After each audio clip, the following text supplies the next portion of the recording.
everybody, I'm Sam Willmott. I'm a musical theater writer in New York City, and I'm so excited to be talking with you guys today about some tips and tricks for writing musical theater songs in anticipation of you submitting your very own awesome musical theater songs to this here songwriting challenge. So, without any further ado, let's begin with tip number 1.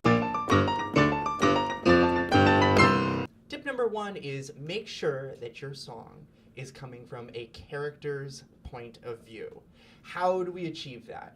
Well, first of all, the character should have an objective. The character should have something that they want, and that should be super clear to your audience. It's bonus points if we can understand what is precluding your character from being able to get that which they want. What is the obstacle? What's standing in the way of this character achieving what they want?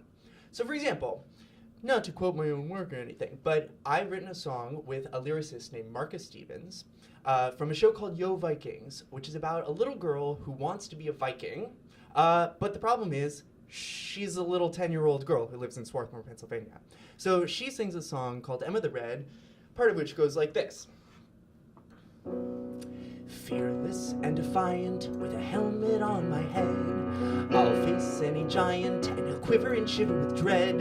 Every troll in a hole will be rolling with fear where I tread. I'll be mighty Emma, awesome Emma the Red.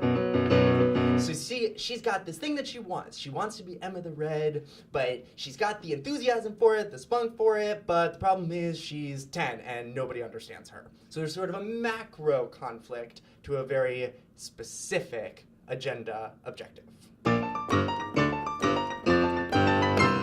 Tip number 2, be specific in your lyrics.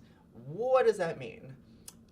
Counter to what you might actually think, the more specific and focused your lyrics are, the more universal your song will read to your audience. So instead of using big generalizations like, I love you so much, find out what actually this character loves, what actually makes this relationship particular to this character. That's going to help bring your audience in a really, really focused way. Remember also that when you're using rhymes, rhymes pull the ear into an inevitability of hearing what you want to hear, creating meaning out of these sentences that you're writing. So make sure that those rhymes are also tailored to their own high specificity. To talk about this song again, let's listen to this for a second. Fearless and defiant, with a helmet on my head, I'll face any giant, and he'll quiver and shiver with dread. Every troll in a hole will be rolling with fear where I tread. I'll be mighty Emma, awesome Emma the Red. So here we have 4 ed rhymes, and that creates this sense of boom, boom, boom, boom every single time. We have all these ol rhymes inside of the lines, which also create additional heightening of the language. And all of them are tailored to specific parts of this character's journey that all have to do with being a Viking. Tip number 3, musically, be specific. It's the same note as before.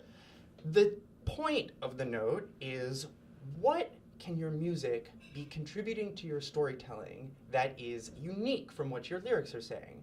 In many ways, your lyrics express what your character is thinking, but your music expresses what your character is feeling. It's totally different real estate. It's open for even more power of storytelling.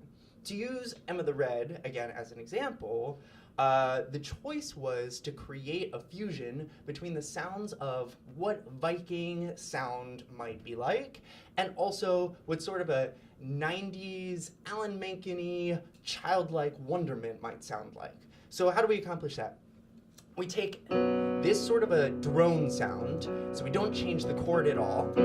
It also doesn't have a third in it, if you're music people, so you don't know if it's major or minor. It's just this sound.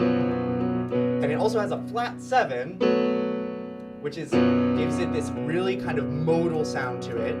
But then later on in the song, we get these raised fourths that give it that super 90s sound to it, right? So it's the fusion of both of these sounds coming together where you get, oh, I get on the one hand, this girl is having these dreams, these aspirations of becoming this sort of like primitive Viking warrior, and on the other hand, her truth is that she lives in the 90s and she is a child and she's watched a lot of Disney movies. That does it for me and my 3 tips. Don't forget to submit your songs right here by January 5th. We can't wait to hear the amazing magic that you come up with. Good luck. See you later.